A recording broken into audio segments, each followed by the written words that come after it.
परमेश्वराची चांगली स्तुती आराधना झाली, देवाचं गौरव झालं.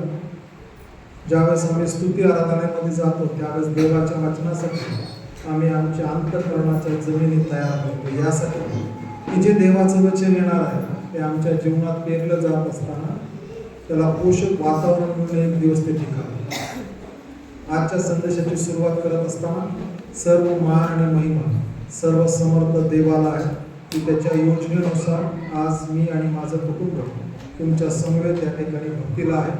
आणि देवाने आज ही संधी या ठिकाणी आपल्या सर्वांसोबत देवाचं वचन सांगण्यासाठी दिलेली आहे. त्यासाठी सर्व गौरव, सन्मान, मान आणि महिमा सर्व समर्थ परमेश्वराला. आपल्या मंडळीचे पालक साहेब, आमचे ख्रिस्तात बंधू पास्टर निलेश विभूते यांच्यासाठी देवाच्या नावाला धन्यवाद असो. देवाची उपकार स्तुती करतो. त्यांना बरेच वेळेस गेले मला वाटतं की 6 ते 7 महिने ते अधूनमधून फोन करायचे, बाळासाहेब आमच्याकडे एकदा चर्चला या, आमच्याकडे एकदा चर्चला या. आणि एकदा म्हणाले 1 तारखेला या जानेवारीच्या, आणि त्या दिवशी मला शक्य नाही कारण की मला माझा चर्च आहे. परंतु आज देवाची इच्छा होती आणि या ठिकाणी आल्यानंतर ते नेहमी म्हणताना म्हणायचे की मी तुमच्यापासून शिकतो. आज आल्यानंतर त्यांनी सांगितलं की नेमकं त्यांच्या जीवनामध्ये देवाची कृपा माझ्या सेवेच्या द्वारे कशी प्राप्त झाली, आणि त्यासाठी सर्व मान आणि महिमा सर्व समर्थ देवाला आहे. कारण की देव आपल्या लेकरांना कधी सोडत नाही. जरी त्यांचे जगातून आणि आमचे ख्रिस्तामध्ये थोरले बंधू विभूते बाळासाहेब देवाकडे गेले, परंतु त्यांच्या मागे त्यांना देवाची कृपा त्यांच्या कुटुंबाला देव देऊन गेलेला आहे. त्यांची दोन्ही नातवंड, त्याचप्रमाणे त्यांच्या सूनबाई या ठिकाणी, माळतीबाई या ठिकाणी, या सर्वांसाठी धन्यवाद देतो. आल्यानंतर आमचा पाहुणचार चांगला झाला. आपण सगळेजण आलेला आहात. जगामध्ये आम्ही ज्यावेळेस येतो त्यावेळेस आम्ही एकटेच येतो, आणि मग काल परंतु आम्हाला समजायला लागतं की आई आहे, हे वडील आहे. बाळ जन्माला आल्यानंतर 4थ्या तासाला बाळाला समजते ही माझी आई आहे, तिच्या स्पर्शाने. 8व्या तासाला त्याला समजतं की हे माझे पप्पा आहे. सुरुवातीचे 4 तास त्याला माहित नाही की आपण कोण आहोत आणि आपलं कोण आहे. आणि मग हळूहळू एक रिलेशनशिप, नातेसंबंध डेव्हलप होत जातात. परंतु मनुष्य प्राणी जो आहे त्या माणसाच्या मनाला एका असणाऱ्या लेखकाने उपमा दिली होती, माणसाचं मन हे तळ नसलेल्या हौदासारखे आहे. माणसाला तुम्ही किती द्या त्याला असं त्याच्यापेक्षा जास्त असं. साधं उदाहरण सांगतो. म्हणून मी सुरुवात केली. मनुष्य जन्माला आला, 4 तासानंतर आई समजते, 8 तासानंतर वडील समजतात, थोडंसं हळूहळू नातेसंबंध समजू लागतात, आणि मग तो कुठंतरी बोलायला लागतो, रागायला लागतो. मग समजतं की ही आता समजायला की ही आई आहे, हे पप्पा आहे, हे आजी आहे, हे आजोबा आहेत. आणि मग तो वाढत जातो, आणि वाढत झाल्यानंतर मग घरात कोणतरी म्हणतं त्याला, आता तू आहेस ना, तू आता शिक्षण जे आहे घ्यायला पाहिजे, शिक्षणाशिवाय पर्याय नाही. आणि मग त्याला शिक्षण घेण्यासाठी शाळेमध्ये टाकलं जातं. हा मुलगा शाळेत शिकू लागतो. घरची वयोवृद्ध मंडळी सांगते, मुलगा असो की मुलगी असो, दोन्ही देवाच्या दृष्टीने सारखे है ना. तो शाळेत टाकल्यानंतर मग सांगतो की काही काळजी करू नकोस, 10वीपर्यंत खूप कष्ट करायचे. ह्याच्यासारखं गोड कडू नाही.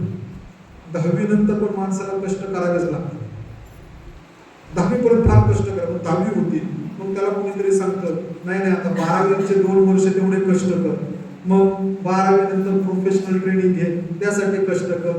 आणि मग कोणीतरी मनात इच्छा घालतं की अरे बाबा आता तुझं लग्न केलं पाहिजे, कामाला लागलाय लग्न केलं पाहिजे. मग लग्न झाल्यानंतर मग त्या मुलाला असं वाटतं इतक्या दिवस काही इच्छा दुसऱ्याकडनं आल्या, काही इच्छा माझ्या आल्या, आणि मग हळूहळू एक एक गोष्ट मग त्याला असं वाटतं लग्न झालंय, लेकर बाळ व्हावी, लेकर बाळ मोठी झाली की त्या लेकरांचं नीट व्हावं, लेकरांचं नीट झालं की ह्या लेकरांची लग्न व्हावी, त्या लेकरांचं लग्न झालं की असं वाटतं आता आजोबा व्हावं, आजोबा झाल्यानंतर त्या मुलांचं परत मोठं झाल्यानंतर पाहावं असं वाटतं, परत असं वाटतं आता इतक्या लवकर काही जग सोडून जाऊशी काय वाटत नाही, त्या नातवंडाचं पण लग्न बघावं.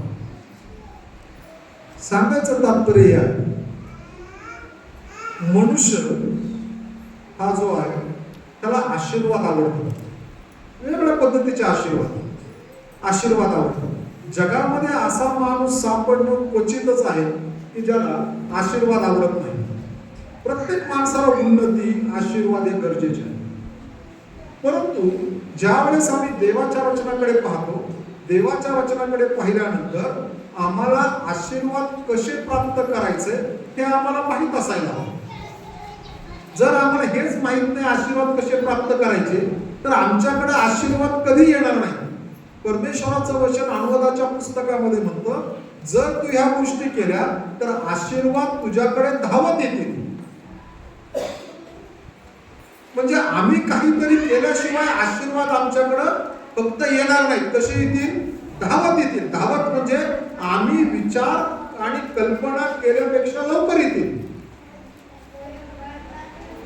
आणि म्हणून प्रिय बंधू भगिनींनो, आम्हाला हे माहित असायला हवं की आमच्याकडे जर आशीर्वाद द्यायचे तर त्याची गुरु किल्ली काय.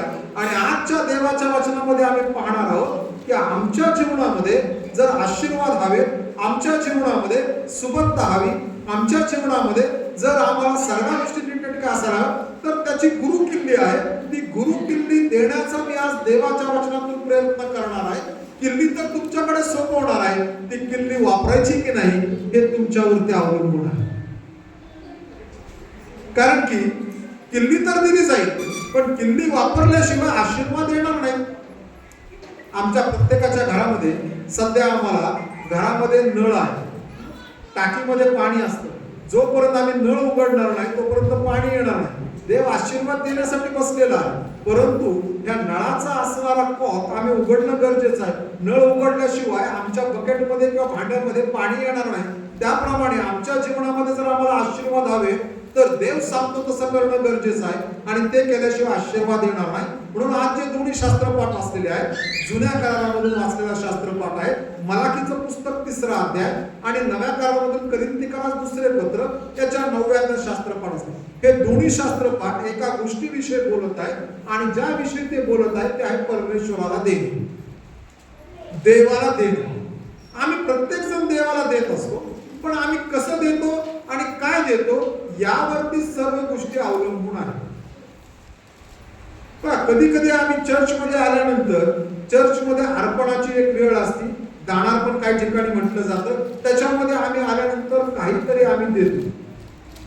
परंतु खरंच देवाला ते जे दिलेलं आहे त्यानुसार देवाला संतोष होऊन आमच्या घरामध्ये त्याच्यासाठी आशीर्वाद येतात का हे पण आम्ही पाहिलं पाहिजे. तुमच्या चर्चमध्ये त्या खिडकीवरती शेवटच्या खिडकीच्या वरच्या बाजूला वचन लिहिलेलं आहे, ते कर्नलेसाठी देवाने सांगितलेलं वचन आहे. प्रेषितांच्या कृत्यामध्ये 10व्या अध्यायात वचन आहे, आणि तो असं म्हणतो, तुझे दान धर्म आणि तुझ्या प्रार्थना माझ्याकडे स्मरणार्थ आल्या, माझ्याकडे येऊन पोहोचल्या.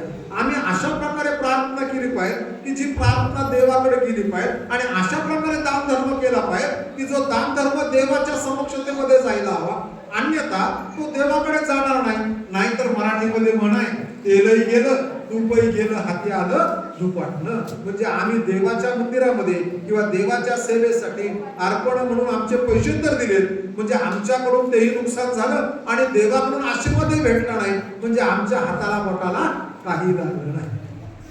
आणि म्हणून परमेश्वराला देणं हा आनंदाचा क्षण आहे. परमेश्वराला देणं ही आनंदाची गोष्ट आहे. म्हणून आम्ही ज्या वेळेस पाहतो त्यावेळेस संत पाऊल लिहित असताना असं म्हणतो, करिंथीकरास 2ऱ्या पत्रामध्ये तो लिहिताना असं म्हणतो, तुम्हाला भाग पडतं म्हणून तुम्ही देऊ नका, तुम्हाला भाग पडतं म्हणून तुम्ही देऊ नका. वास्तविक मला तिथे येण्याच्या अगोदर 6व्या अध्यायाची सुरुवात करतो आणि समारोपाला मी मलाकीच्या पुस्तकामध्ये येणार आहे, कारण की माझी इच्छा आहे तुम्ही आज किल्ली घेऊन जावं आणि ती किल्ली वापरावी. तो म्हणताना असं म्हणतो, हे ध्यानात घ्या की जो हात राखून पेरतो तो त्याच मानाने कापणी करेल. संत पाऊलाने करिंथीकरास मंडळीला पहिलं उदाहरण दिलं शेतीचं. जर शेतकऱ्याने शेतामध्ये जर राखून पेरलं तर त्यालाही पीक तेवढंच येईल. एखाद्याने जर समजा पेरत असताना 10च गव्हाचे दाणे पेरले तर त्या मधून 10च उंबी बाहेर येतील, असं काय होणार नाही, 100 येतील. जर त्याने 100 लावलं तर 100 येईल, 1 केलं त्याच्या पटीमध्ये येईल. आणि म्हणून हात राखून पेरणं. प्रिय बंधू भगिनी, सर्वात महत्वाची गोष्ट ही आहे की जगातले असणारी शेतातली पेरणी आणि देवाकडे ज्यावेळेस येतो त्याच्यामध्ये फरक आहे. आम्ही ज्या वेळेस देवाला देतो ना, देत असताना आम्ही सरळ हाताने देवाने द्यायला शिकायला हवं. म्हणून जी पेरणी आहे, या ठिकाणी पेरणीचा दृष्टांत घेतला शेताचं, पण शेताच्या दृष्टिकोनातून आमच्याकडे आल्यानंतर देव म्हणताना असं म्हणतोय की ज्या वेळेस तुम्ही सरळ हाताने पेरता त्याच मनाने कापणी करतात. आम्ही ज्या वेळेस देवाच्या सेवेसाठी आम्ही सरळ हाताने देतो, कुरकुर न करता देतो, मनामध्ये शंका न बाळगता देतो, त्यावेळेस देव आम्हाला त्याच मनाने आशीर्वादित करेल. उपासना संगीतामध्ये गीत आहे, ख्रिस्तार्पणमस्तु अवघे, ख्रिस्तार्पणमस्तु. उपासना संगीत गीत क्रमांक 511. ख्रिस्तार्पणमस्तु अवघे, ख्रिस्तार्पणमस्तु अवघे. त्यानंतर दुसरं गीत आहे, तन मन धन प्रभु तव चरणी, सकल तुझे हे तूच दिलेशी, अघटित तव करणी. आणि हे गीत चालू असतं आणि आपल्याकडं चर्चमध्ये दानपत्र आमच्या समोर येतं आणि आल्यानंतर आम्ही खिशामध्ये आणि आमच्या पर्समध्ये शोधायला लागतो, तन मन धन प्रभु तव चरणी. तन मन आणि धन हे देवा सगळं तुझं आहे, पण आम्ही खिशामध्ये हात घालून शोधतो की आता देवाचं पात्र पुढे येत आहे, या पात्रामध्ये मी कुठलं छोटं नाणं टाकू. आमचं गीत आणि आमची कृती संगती जात. त्या गावाने साक्ष देतो. कोणीतरी विचारलं, तू जर विश्वासणार आहे तर तुझा मुलगा आजारी कसा पडला? तुमचा मुलगा आजारी पडला यासाठी की देवाचं गौरव. कारण की प्रत्येक आजार शिक्षा म्हणून येत नाही. तुमचा मुलगा आजारी आहे कारण देवाचं गौरव. माझ्याकडे वेळ नाही, तर माझ्या जीवनात मी तुम्हाला माझ्या मुलाची साक्ष सांगितलेली असते. जर वेळ जमला तर शेवटी मी सांगेन की काय एक्झॅक्टली करायचं. माझ्या कुटुंबामध्ये आम्ही 5 जण, मी, माझी पत्नी टीचर होती. 2 वर्षापूर्वी देवाने सांगितलं राजीनामा दिला आणि सध्या ती देवाच्या सेवेमध्ये, महिला मंडळामध्ये वेगळ्या ठिकाणी जाऊन देवाच्या वचनाची सेवा करणं, संडे स्कूलमध्ये वेगवेगळे कॅम्प भरवण्याची सेवा करते. मला 3 मुलं आहेत. थोरला मुलगा जो आहे ज्याची विशेष साक्ष आहे आजारपणाची, तो सध्या डॉक्टर आहे, MBBS झालेला आहे, सातारा या ठिकाणी इंटर्नशिप चालू आहे. 2 नंबरची मुलगी जी आहे ती BDS करत आहे कर्नाटक या ठिकाणी. ती सध्या BDSच्या 3ऱ्या वर्षात आहे. या ठिकाणी आमच्यासाठी आमची 3री धाकटी मुलगी आलेली आहे, ही सध्या 7वी मुलगी आहे. असं आमचं कुटुंब आहे आणि देव आम्हाला आमच्याद्वारे जे काम करत आहे, जे सत्य आम्ही शिकलो तेच मी आज तुमच्याकडे संदेशातून मांडतो. मी फिलॉसॉफी सांगणार नाही आणि मला फिलॉसॉफी सांगायला आवडत नाही, म्हणून माझ्याकडे तुम्हाला बरीचशी उदाहरणं, बरेचसे लोकांच्या जीवनातल्या गोष्टी, आमच्या जीवनातल्या गोष्टी या सांगायला आवडतात. कारण त्याद्वारे आम्ही देवाच्या वाचनाला पुरस्कृत करतो आणि म्हणून संत पाऊल म्हणतो, सरळ हाताने जर पेरलं तर सरळ हाताने देव. पुढे नंतर तो असं म्हणतो 7व्या वचनात, प्रत्येकाने आपापल्या मनात ठरवल्याप्रमाणे द्यावे. आम्ही देवाला देत असताना दानार पण पुढे आले म्हणून द्यायचं नाही. आम्ही चर्चला येत असताना, भक्तीला येत असताना त्या अगोदर घरी ठरवायचं की आज चर्चमध्ये गेल्यानंतर मी वैयक्तिक किती पैसे देवाच्या अर्पणामध्ये टाकणार आहे. त्याला म्हणतो ठरवल्याप्रमाणे देणं. किंबहुना आम्ही बहुतेक सगळे नोकरदार लोक आहोत. फार थोडे लोक शेतकरी असतील किंवा रोजचा व्यवसाय असेल. बहुतेक आपल्या समाजामध्ये लोक नोकरदार लोक आहेत. जे नोकरदार लोक आहेत त्यांना महिन्यामध्ये एकदाच पैसे भेटतात हातामध्ये. त्यांना ते महिनाभर सांभाळायचे आहेत पैसे.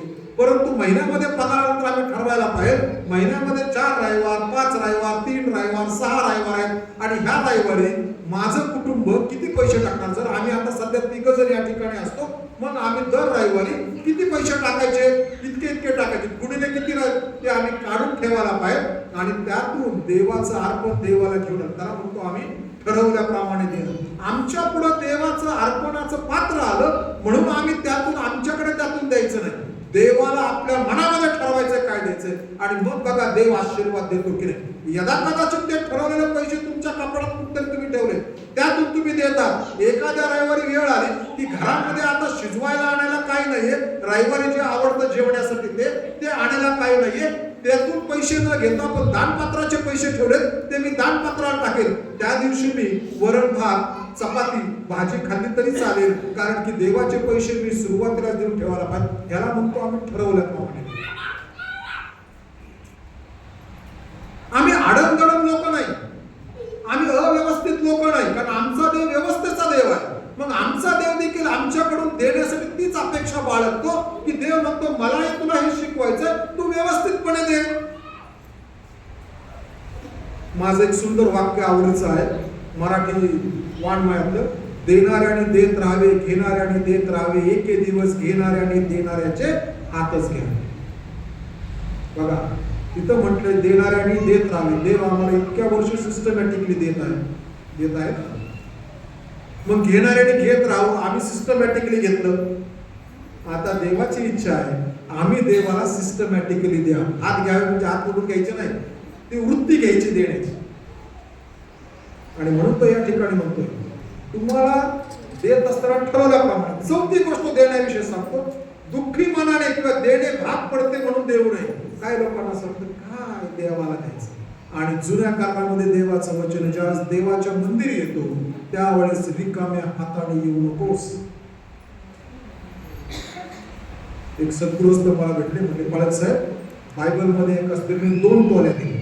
किती? 2 टोल्या म्हणजे 2 पैसे दिले. समजा आपल्या भाषेत 2 पैसे दिले. आम्ही देवाला 2 पैसे दिले तरी चालतात. मी म्हणलो देवाने पण 2 पैशाचाच आशीर्वाद द्यायला पाहिजे. अहो त्या 2 टोल्या आहेत ना, त्याचा जर आम्ही अभ्यास केला तर त्याचा अर्थ आहे त्या स्त्रीची तिची 1 दिवसाची सगळी कमाई तिने देवाला आणून दिली. त्यावेळेस सर्वसाधारण कुटुंबामध्ये दिवसभर काम केल्यानंतर तिला जे भेटायचं ते एका दिवसाची कमाई. मी म्हणालो 2च टोल्या दे, तुझ्या आज दिवसभरचा सगळा तुझा इन्कम आहे ना तो देवाला दे, तर सोयीस्कर होईल. आम्ही कधी कधी देवाला देण्याकडे आल्यानंतर आम्ही फार कंजूस होतो आणि आम्हाला असं वाटतं मी देवाला रुपया देईन आणि देवाने मला हजारो रुपये द्यावे. देव म्हणतो तुझं गुपित चुकलंय, तुझ्या गोष्टी चुकल्या, त्या बरोबर नाही. प्रिय बंधू भगिनींनो, द्या म्हणजे तुम्हास दिले. बायबलचा नियम आहे, द्या म्हणजे तुम्हास दिले जाईल. जगाचा नियम आहे, द्या म्हणजे तुमच्याकडे येत नाही. जे घेतलेलं असतं बरोबर ते कधी टिकत नसतं. जे कष्टाचं आहे देवाने दिलंय ते आयुष्यभर टिकतं. आणि म्हणून तो या ठिकाणी म्हणताना म्हणतो की तुम्ही देत असताना ठरवल्याप्रमाणे दुःखी मनाने देऊ नये, भाग पडतो. कारण संतोषाने देणारा देवाला प्रिय असतो. आम्ही देवाला देत असताना संतोषाने द्यायला शिकायला. संतोष कोणाला व्हायला पाहिजे? मला पण व्हायला पाहिजे आणि देवाला पण व्हायला पाहिजे. संतोषाचं साधं उदाहरण जे आहे जेवण.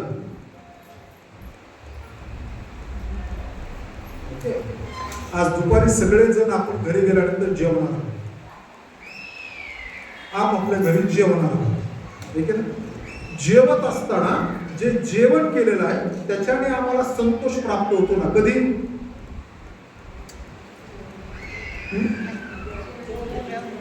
जेवण कसं जेवण? बरं चांगलं असेल. दुसरी गोष्ट पोट भरून. बरं दुसरी गोष्ट. तिसरी गोष्ट आवडीचं खायला भेटलं तर. बरं अजून चौथी गोष्ट इथं माझ्याकडे इथं डब्बा आहे बरंच गोष्टी. समजा ही प्लेट आहे भावांनो, ही प्लेट आहे. आश्चर्य झाल्यावर घरी गेल्यानंतर घरामध्ये जेवण बनवलं आणि मग बहुतेक सगळ्या घरामध्ये पद्धत आहे की घरातली जी आई आहे पत्नी आहे ती जेवण वाढते.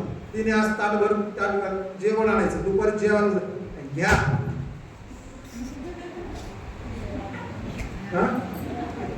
चालेल का? मग समोर किती जरी मांडलं चांगलं पंचपक्वान्न तरी ते काही जेवण जाणार. बरोबर आहे ना? आम्ही ज्या वेळेस पद्धतीने गोष्टी झाल्या पाहिजे, नीट मांडलं पाहिजे. आमच्याकडे एकदा मुंबईमध्ये आम्ही राहत होतो. एक बाळक सर, जसं मी तुमच्याकडे संदेश आला आणि मग त्यांना बरेच ठिकाणी जेवणाचे आम्ही ठरवलं की बाबा आपण जेवण करत असेल श्रीखंड पुरी, भात, वरण, बटाट्याची भाजी हे जेवण करू. कारण ते म्हणाले बाळक सर तुमच्याकडे सारखं लोक नॉनव्हेज खातात. मी म्हणालो मी माझ्याकडे वेगळं. संध्याकाळी त्यांना घरी जेवायला बोलवलं. त्यांची पत्नी जी ती काय महाराष्ट्रीयन नव्हती, ती दुसरीकडची होती, ती नॉर्थ ईस्ट इंडियामधली होती. आणि मग ती आल्यानंतर जेवायला बसलो. आम्ही श्रीखंड ताटात एका बाजूला दिलं होतं वाटीमध्ये, त्याच्यानंतर वरण एका वाटीमध्ये होते, भात होता, पुरी होती, बटाट्याची भाजी. तिला हेच माहित नव्हतं कसं खायचं. तिने काय नवऱ्याला पण विचारलं नाही, आमच्याकडे कोणाकडे बघितलं नाही. तिला बहुतेक पण भूक लागली असं म्हणून त्या पालखींबाईंनी जेवायला सुरुवात केली. त्या पालखींबाईंनी काय केलं, ते श्रीखंड जे आहे ते ताटात घेतलं ताटात घेतलं की लगेच तिने त्याच्यावरती बटाट्याची भाजी घेतली, भात घेतला, वर सगळं मिक्स केलं आणि मग त्या पालक साहेबांना बिचारांना थोडंसं कसं तरी वाटलं. ते म्हणाले पालक साहेब ती इकडची नाही ना. म्हणलं असं देत काय हरकत नाही, प्रत्येकाची जेवायची पद्धत वेगळी असते. माझे मित्र सध्या देवाच्या घरी खूप चांगली सेवा देतात मला. प्रिय बंधू, आम्ही संतोषाने, मला जो जेवणार आहे त्याला पण संतोष लाभतो आणि जी जेवण वाढणार आहे तिला पण संतोष लाभायला पाहिजे ना. बरोबर आहे की नाही? आपल्या ते सगळे जर आपण हॉटेलला जातो ना, तुमच्याकडे शिरूरमध्ये बरेच हॉटेल असतात. हॉटेलमध्ये बघा आम्ही जेवतो जेवलं की लगेच काय करतो माहिती का, पुरुष जेवल्या लगेच तो वेटर येतो, निघताना आपण बिल देतो आणि बिल दिल्यानंतर त्या वेटरला आपण परत म्हणतो खाना बहुत अच्छा हो आता. वरून त्याला 10, 20, 50, 100 रुपयाची टीप ठेवतो की नाही? घरात कधी असं करतो का? घरात कधी आम्ही म्हणतो का आज जेवण चांगलं झालं होतं, एकमेकांकडे बघू नका, मला लगेच समजते घरात काय झालं. बघा ह्याचा अर्थ जो जेवण बनवणार आहे ना त्याचा पण संतोष झाला पाहिजे ना जेवणाला. त्याप्रमाणे आम्ही देवाला देणार आहे आणि देवाला अर्पण करतो, दोघांना संतोष झाला. त्याच्यावरती आम्ही संतोषाने देणारा, आम्ही देत असताना असं द्यायला पाहिजे की मलाही संतोष झाला पाहिजे आणि ज्याला मी अर्पण करत आहे त्या माझ्या सर्वसमर्थ परमेश्वराला त्याला पण त्यातून आनंद झाला पाहिजे, संतोष मिळाला पाहिजे, असं द्यायला शिकायला पाहिजे. जर आम्ही तसं दिलं ना तरच मग आम्हाला त्यातून आशीर्वाद प्राप्त होतील. आणि इतकंच नाही तर तो काय म्हणतो की सर्व प्रकारची कृपा तुम्हाला विपुल होऊ देण्यास देव समर्थ आहे. आम्ही जर संतोषाने दिलं, देवाला आनंद मिळावा म्हणून दिला, तरच आम्हाला आमच्या जीवनाच्या, बघा आम्ही फक्त पैसे देऊ, आर्थिक गोष्टी देऊ, परंतु देव तुमच्या जीवनाच्या प्रत्येक भागामध्ये, मग तुमचे पैसे असतील, तुमचं आरोग्य असेल, तुमचं ज्ञान असेल, तुमचं संरक्षण असेल, तुम्हाला लागणारी शांती असेल, तुम्हाला लागणारं संरक्षण असेल, तुमचा मान असेल, सन्मान असेल, या प्रत्येक तुमच्या जीवनाच्या क्षेत्रामध्ये देव त्याची कृपा तुम्हाला पुरेशी करेल, ती वाढवून दे. आम्ही एक करतो, देव आम्हाला अनेक आशीर्वादाने आशीर्वादित करतो. आणि ज्या वेळेस आम्ही देवाला देतो, देवाला दिल्यानंतर काय घडतं तर दोन गोष्टी घडतात. संत पाऊल आल्यानंतर केवळ ही एकच गोष्ट आहे की जी एकदा केल्यानंतर त्याची डबल बेनिफिट आहे. पहिला बेनिफिट जो आहे तो आहे तो म्हणतो आम्ही ज्या वेळेस सहकार्य करतो, देवाच्या सेवेमध्ये पैसे देतो, देवासाठी देतो, देवाच्या लेकरांसाठी देतो. गलातीकरास पत्र 6 अध्याय 6 वचन, जे तुमच्यासाठी वचनाची सेवा करतात ते प्रत्येक चांगली गोष्ट प्राप्त करण्यासाठी नेमलेले आहेत. म्हणतो म्हणताना असं म्हणतोय की ज्यांना आम्ही देतो त्यातून त्यांची गरज भागवली जाते, म्हणून ती एक सेवा पूर्णतेस जाते. आणि दुसरी सेवा की ती व्यक्ती देवाच्या नावाला तुमच्यासाठी धन्यवाद देते. एकाच असणाऱ्या सेवेमध्ये दोन सेवा पूर्णतेस जातात, एक देवाच्या आभार प्रदर्शनाची आणि दुसरी गोष्ट ज्यांना आम्ही दिलेलं आहे, देवाच्या सेवेला दिलेलं आहे, त्या ठिकाणी ते देवाची उपकार स्तुती करतात, देवाच्या नावाला धन्यवाद देतात. देण्याविषयी बऱ्याच गोष्टी आहेत. वेगवेगळ्या प्रकारे देवाचं वचन सांगतं. देवाचं वचन आम्हाला सांगत असताना वेगवेगळ्या प्रकारच्या देण्याविषयी सांगतं. जसं की आम्ही स्वनाकाराचं दान देवाला द्यायला पाहिजे. स्वनाकाराचं दान म्हणजे नुकताच क्रिसमस झाला किंवा क्रिसमसला किंवा वाढदिवसाला मला 2 शर्ट घ्यायचे, पण त्या 2च्या ऐवजी एकच शर्ट घ्यायचा. एका शर्टचे पैसे जे आहेत, एका ड्रेसचे पैसे देवाच्या सेवेसाठी देऊन टाकायचे. किंवा देव त्यावेळेस दाखवतो नाही अमुक ठिकाणी सेवेला पैसे द्यायला पाहिजे, अमुक व्यक्तीला द्यायला पाहिजे, त्यासाठी आम्ही ते पैसे पाठवतो. त्यातून त्याला म्हणतो आम्ही स्वनाकाराचं दान. दुसरी गोष्ट मगाशी जे वाचलं ठरवल्याप्रमाणे दर रविवारी आम्ही प्रभुवारी उपवासलेला येतो. आम्ही ठरवून द्यायला पाहिजे. हे आमचं सिस्टमॅटिक गिव्हिंग आहे. म्हणजे मला दर रविवारी देवाला द्यायचंय, कारण देवाच्या मंदिरात जातो, देव सांगतो रिकाम्या हाताने कुणी येऊ नये, म्हणून मी ठरवून द्यायला पाहिजे. हे देवा मी देत असताना या प्रकारे मी देणार आहे. मी दर आठवड्याला माझे एवढे, माझ्या पत्नीचे एवढे, माझ्या लेकरांचे एवढे, आणि त्याप्रमाणे आम्ही द्यायला शिकायला पाहिजे. त्याला म्हणतो आम्ही सिस्टमॅटिक गिव्हिंग, पद्धतशीर देवाला देणं. तिसरं देणं आहे उपकार स्तुतीचं देणं. आम्ही ज्या वेळेस आमच्या जीवनामध्ये देव काम करतो, त्यावेळेस देवाची उपकार स्तुती करण्यासाठी आम्ही देवाला देणं गरजेचं आहे. शब्दाने तर उपकार स्तुती करणं गरजेचं आहे, परंतु देवाने जे आमच्यासाठी केलेलं आहे त्यासाठी उपकार स्तुती करतो. मग उपकार स्तुती वेगळ्या प्रकारे, एखाद्या अडचणीतून देव बाहेर काढतो, परीक्षेमध्ये मुलाला पास करतो, किंवा आमच्या घरामध्ये जे एखादी अचंबित आम्हाला माहित नाही कधीतरी प्राथमिक गोष्ट घडते, त्यासाठी उपकार स्तुतीचं देणं देवाला गरजेचं आहे. त्यानंतर पुढचं देणं जे आहे की जे देत असताना आम्ही आमच्या शक्तीच्या पलीकडे द्यायचं. शक्तीच्या पलीकडे म्हणजे काय? शक्तीच्या पलीकडे देत असताना आमच्याकडे एक कुवत आहे की मी एवढे देऊ शकतो, पण देव म्हणतो ह्याच्या पलीकडे तू द्यायला पाहिजे. आमची कुवत आहे की 100 रुपये देणं. देव म्हणतो नाही, तू या ठिकाणी 500 रुपये दे. त्यावेळेस आमच्याकडे असणारे 500 रुपये आम्ही द्या. त्या दिवशी आमच्या पाकिटातले सगळे पैसे संपले, आमच्या बँकेतले सगळे पैसे संपतात, पण ते आमच्या कुवतीच्या पलीकडे देणं, यासाठी की देवाची इच्छा आहे आम्ही कारण त्यातून देवाचा गौरव होईल आणि देव तुमच्यासाठी अधिक आशीर्वाद मागे घेऊन जा. त्याला आपण म्हणतो कुवतीच्या पलीकडे देणं. बरीच देणे, परंतु आज मी बोलणार आहे दशांशाविषयी. थोड्या वेळात दशांश सांगा. प्रिय बंधू भगिनींनो, दशांशाविषयी परमेश्वर मलाकीच्या पुस्तकामध्ये सांगत असताना देव सांगतो 6व्या वचनामध्ये, देव मलाकीचं पुस्तक 3रा अध्याय 6व्या वचनात देव लिहिताना असं म्हणतो की याकोब वंशज तुम्ही नष्ट झाला नाही, कारण परमेश्वर बदलणारा देव नव्हे. याचा अर्थ या याकोब वंशावरती देवाने ठपका लावलेला आहे की तुम्ही माझ्या गोष्टी मला देत नाही, म्हणून तुम्हाला मी जीवानिशी मारायलाच काय म्हणतो. बरोबर दिलं ना?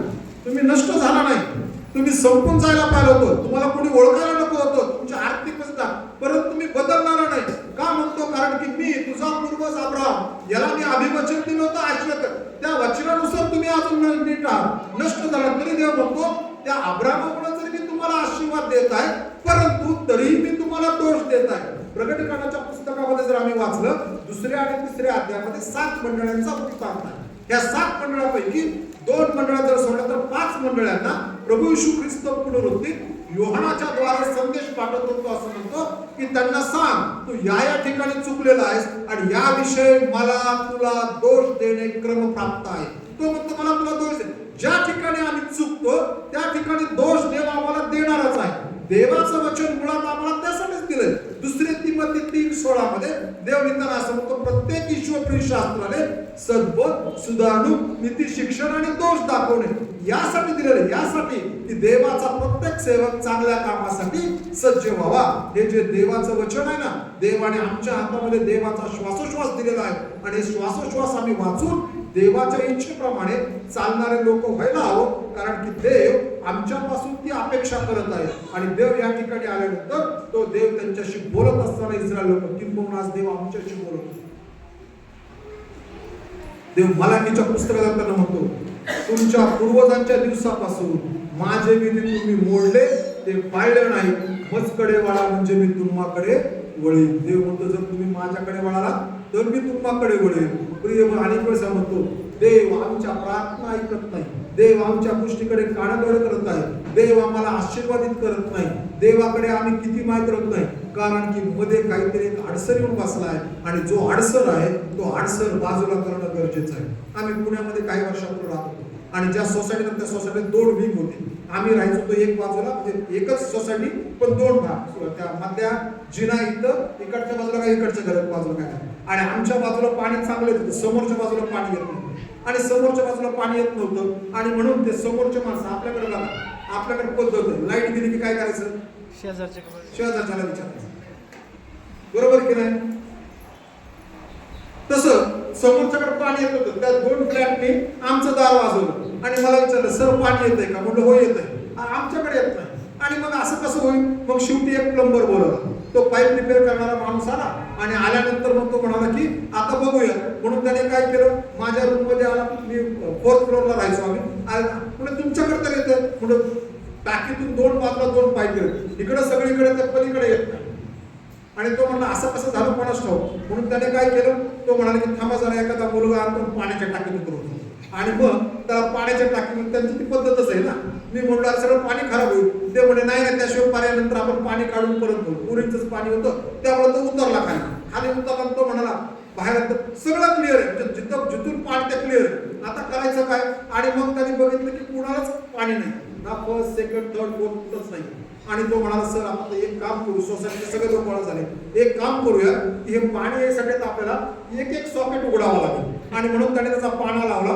जो ज्या ठिकाणी पहिलं जिथून सगळ्यांचे पाईपलाईन खाली गेल्या त्या तिकडचं सॉकेट त्यांनी उघडलं. तो म्हणला हे तर बरोबर, पण त्याने ते परत लावलं.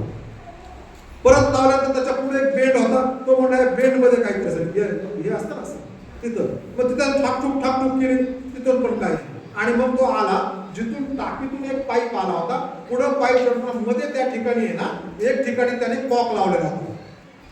तो म्हणाला सर आता हे उघडावं लागेल, प्रॉब्लेम आहे, हे उघडलं ना सगळं टाकीतलं पाणी जोरात, कारण हे उघडल्यानंतर पर्यायच नाही. मग एक जणांनी सांगितलं अरे तिकडचं उघडू नकोस, तिकडचं उघड, म्हणजे हा कॉक आहे इकडचं उघड सोसायटीत पाणी, तर टाकीकडचं उघडू नकोस. मला थोड्या वेळासाठी वाटलं अरे त्याने इकडचंच उघडावं, म्हणजे माणूस हात उतरलेला सगळं पाणी जाईल ना.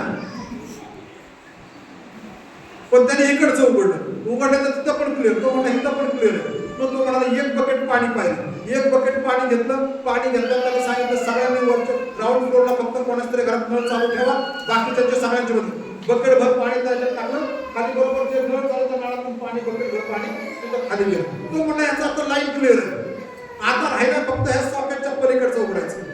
आणि सॉकेटच्या पलीकडे त्याने पाना लावला. तो म्हणा लांब सारखा, कारण पाणी जोरात प्रेशर मध्ये आहे. आणि मग त्याने काय केलं की जसं त्याने उघडलं तसं पाणी जोरात उडालं. आणि जसं उडालं तसं त्याच्या पायामधून असला मोठा बेडूक आहे. आम्हाला सगळ्यांना प्रश्न पडला हा बेडूक कसं काय आला. तो म्हणाला साहेब याच्यामध्ये ते लहान पिल्लू म्हणून गेलं असं. वाढत त्या पाईप मध्ये आलेलं खाऊन ते गच बसलं. जोपर्यंत ते बेडूक काढला नाही तोपर्यंत पुढं पाणी आलं नाही. कधी कधी आमच्या जीवनात पण आशीर्वाद देण्यासाठी असा बेडूक कुठून बसला आहे की तो काढल्याशिवाय देवाचे आशीर्वाद आमच्याकडे येणार नाही. यदा कदाचित तो आमचा दशांश असेल की जो आम्ही देवाला देतो. आणि म्हणून देव म्हणतो माझ्याकडे वळा म्हणजे मी तुमच्याकडे वळेल. देवाकडे वळणं फार गरजेचं आहे प्रिय बंधू. मनुष्य कारण की जीव आत्मा आणि शरीराने बनलेला आहे. आम्ही केवळ शरीराने बनलेलो नाही, आमचा जीव आणि आत्मा पण महत्वाचा आहे. शरीर म्हणजे जे दिसतं, जीव म्हणजे आमच्या भावना, आनंद होतो. स्तोत्र करतात सांगतो हे माझ्या जीवा तू का खिन्न झालास, तू की का झालास. आम्हाला आनंद होतो तो जीव. आणि आत्मा म्हणजे ज्याच्याद्वारे मी देवासक्ती कनेक्टेड राहतो तो आत्मा आहे. प्रिय बंधू भगिनींनो, आम्ही आमच्या आत्म्यावरती काम केलं ना आमचा जीव आणि शरीर हे दोन्ही आशीर्वादित होतात. परंतु आमचा प्रोसेस उलटा आहे. आम्ही जास्त लक्ष लावतो कशावरती, शरीरावरती. खूप लक्ष आम्ही शरीरावर देतो, आत्म्यावरती आम्ही फार कमी लक्ष देतो. आम्ही आमच्या आत्म्याविषयी लक्ष दिलं पाहिजे. कधी कधी आम्ही एखाद्या गोष्टीतून जात सांगतो हे काय घडते, आम्ही ख्रिस्ती विश्वासात लक्षात आलं की आम्ही युद्धामध्ये आहोत. सैतान आमच्या संग युद्ध करत आहे आणि सैतानासंग जर युद्ध जिंकायचं असेल तर देवाच्या अस्त्राशिवाय आणि शस्त्राशिवाय युद्ध जिंकता येणार नाही. आणि त्यापैकी गोष्ट आहे की सैतान म्हणतो कशाला दशांश देतो. समजा एखाद्या माणसाला 50,000 रुपये पगार आहे, दशांश किती, 500 रुपये.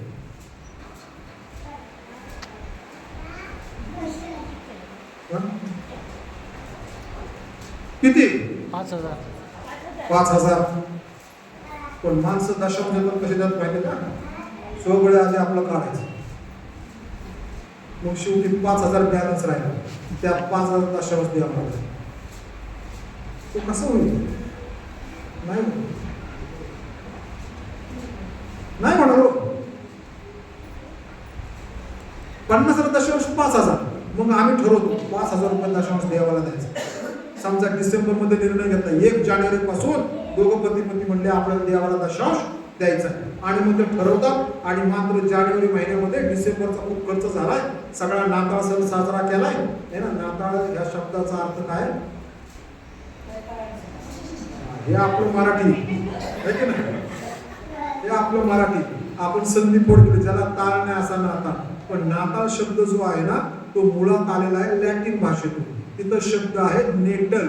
नेटल म्हणजे गव्हाण है ना. परंतु आता त्या नाताळामध्ये इतका ताळ सुटलाय की खूप झालं. जानेवारीचा पगार आला मग आपण म्हणतो सैतान हळूच काढा शब्द, कुठं 5,000 द्यायला निघालास. 5,000 मध्ये घरातला किराणा आणि पेट्रोलचा खर्च भागेल. देवाला देऊन काय होईल? आणि आम्ही म्हणतो अरे बरोबर आहे, 3,000चा किराणा होईल, 2,000 महिन्यातलं पेट्रोल होईल, नको नको द्यायला, आणि आम्ही आमचे आशीर्वाद थांबवले. दशांशाची पहिली व्याख्या ही आहे, 10वा भाग जो आहे आमच्या पगाराचा, इन्कमचा, खर्च झाल्यानंतर नाही, जो आमच्याकडे येतो तो. एकदा एका आजोबांनी विचारलं, रिटायरमेंटला आले होते, बाळक साहेब मी देवाला दशांश देतो. चांगली गोष्ट आहे, परंतु माझा एक प्रश्न आहे, आता मी रिटायर झाल्यानंतर मला ग्रॅज्युटी आणि प्रॉव्हिडंट फंड भेटेल, मग त्याचा पण दशांश मी देवाला द्यायचा? ओके. मी विचारलं, अंकल इतक्या वर्ष दशांश दिला, त्यावेळेस तो कशावर दिला? ग्रॉस सॅलरीवर दिला का नेट सॅलरीवर दिला? ते म्हणजे नेट सॅलरीवर दिला. मग जे काही त्यातून पण देवाला द्यायला पाहिजे, ते तुमचे होणार आहेत ना. हा तुम्ही जर ग्रॉसवर दिला असता तर आता दिलं नसतं तरी चाललं असतं.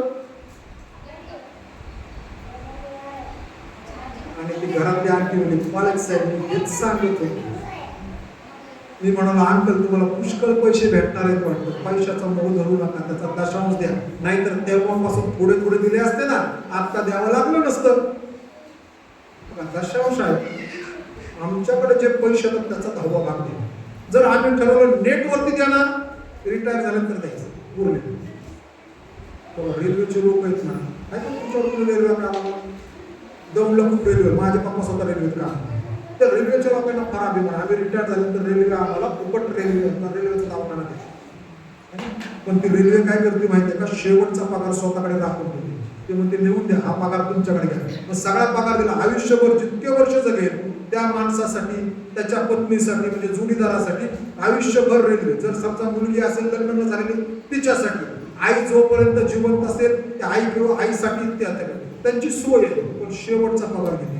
अरे आम्हाला जर रिटायरमेंटच्या वेळेस जर आम्हाला आरोग्यदायी जीवन जगायचं ना, तर आमच्याकडे आलेला पैशाचा दशांश द्यायला नाही तर टिकणार नाहीत आमच्याकडे. शास्त्रात काय म्हणतो, बायबलच्या बाहेर जायचं नाही बघा प्रेम. बायबल पाळलं ना की आशीर्वाद. तो म्हणतो तुम्ही माझ्याकडे, मनुष्य देवाला ठकविल काय? तुम्ही मला ठकवले आहे. जर आम्ही दशांश देत नाही तर आम्ही देवाला ठकवतो. देवाच्या लक्षात येतो देव काय करतो, ठकवल्यामुळं. ठकवल्याची शिक्षा असते ना.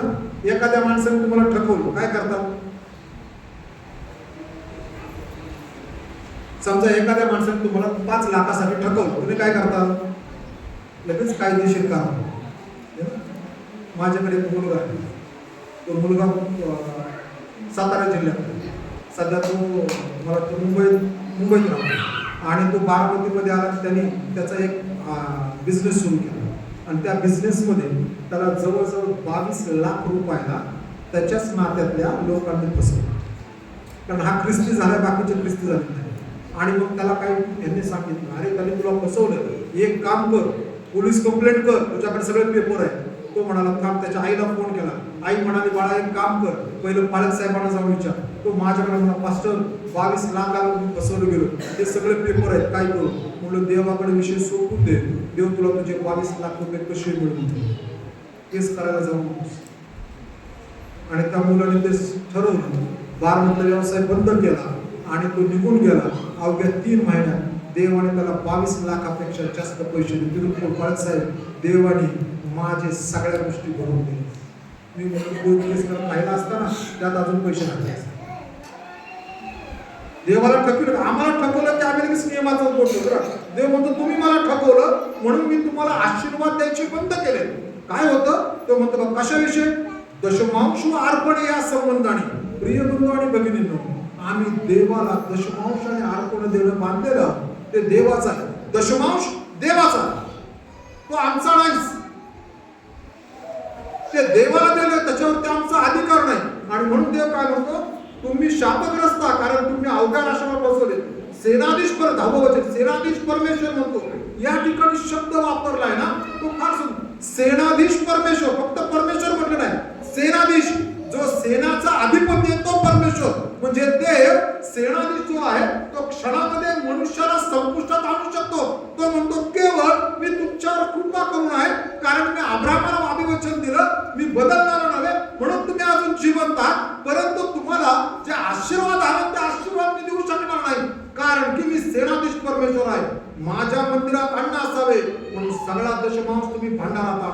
की केवढा दशमांश? सगळा. आमचा सगळा दशमांश. आमच्याकडे येणाऱ्या इन्कमचा 10वा भाग म्हणजे दशमांश, सगळा देवाच्या भांडारात. देवाचं भांडार म्हणजे काय? बघा, त्या काळामध्ये पुष्कळ याजक लोक आणि लेवी लोक होते. दशांशातून ह्या याजक आणि लेवी लोकांना मदत केली जायची किंवा त्यांना पगाराच्या रूपात किंवा काय म्हणतात त्या मानधनाच्या रूपात पैसे दिले जायचे. आणि इस्रायल लोकांनी हे देणं बंद केलं आणि ते बंद केल्यामुळं देवाच्या मंदिरामध्ये जे सेवा करणारे लोक आहेत त्यांना काहीच भेटत नव्हतं. त्यांच्या जीवनात कठीणता आली होती आणि देव म्हणतो त्यासाठी मी दोष मानतो.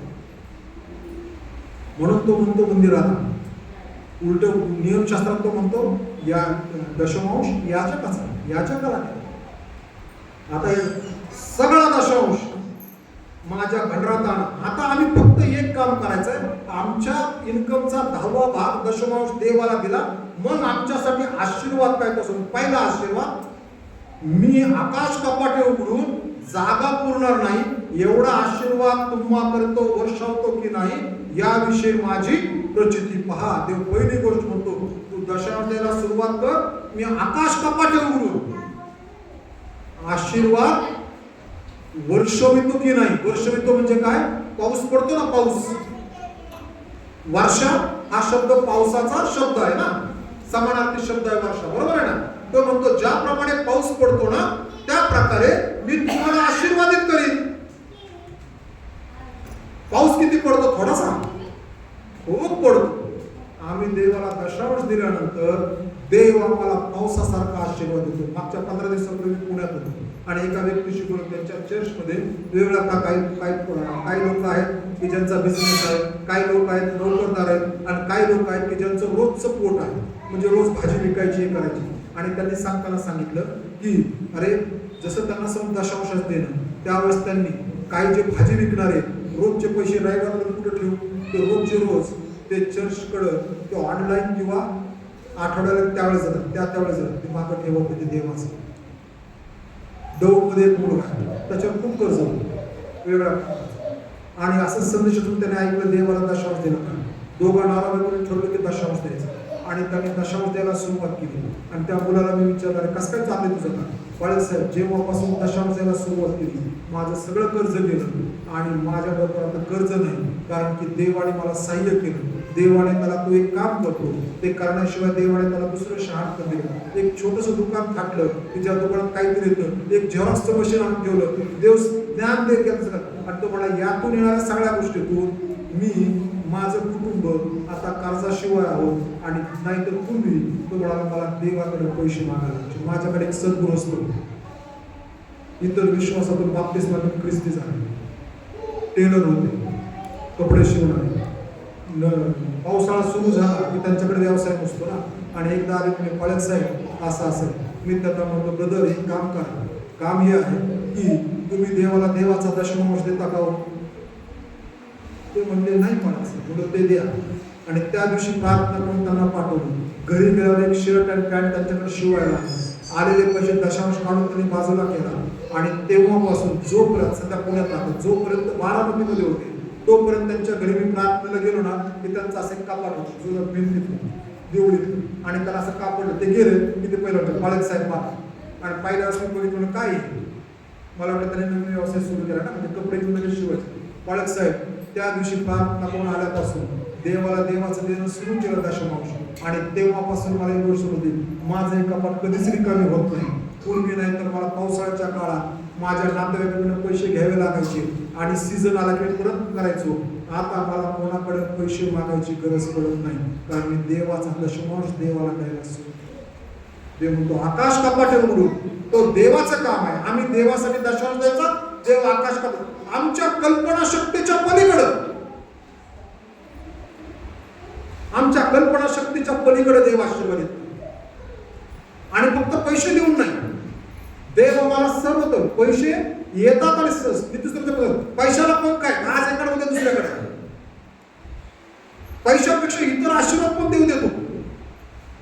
आरोग्य देतो, सहाय्य देतो, मार्गदर्शन करतो, मदत करतो, पुढे जातो, पुढारी होतो, साहित्य खूप आशीर्वाद आहे त्यासाठी. आणि ते द्यायला पण कधी कधी महत्वाची गोष्ट चुकून राहिल्यामुळे कठीणता. मग अशी म्हणून आमच्या जीवनात आमचा प्रॉब्लेम होता, देवाने त्याला आशीर्वादित केलं. तो 3 दिवसात दिवसाचा असताना आम्ही त्याचं नाव आहे अनमोल. त्याचं 3 दिवसाचं असताना आम्ही पहिलं ऑपरेशन केलं आणि 7व्या दिवशी दुसरं ऑपरेशन केलं. ज्यावेळेस तो जन्माला आल्यानंतर त्याच्या पाठीवरती असं मांस, जर कोणी नर्सेस असतील तर त्यांना समजेल मी काय सांगतोय, किंवा मेडिकल फील्डचे असतील, त्याला म्हणतात ॲड्रासिकलस. आणि ते मणक्यातलं जे पाणी असतं ना आपलं सगळं त्या ठिकाणी यायचं आणि ते असं वाढलं होतं. म्हणून त्याला त्या दिवशी ही केळगावमध्ये आणि त्याला घेऊन मी आणि सासूबाई आम्ही पुण्याला गेलो. त्यावेळेस पुण्यामध्ये डॉक्टर बेंजामिन डिसोजा नावाचे देवाचे डॉक्टर होते. त्यांनी पाहिलं, ते म्हणाले याचं ऑपरेशन करावं लागेल, कारण एकंदरीत बाह्य दृष्टीकोन असं दिसतंय.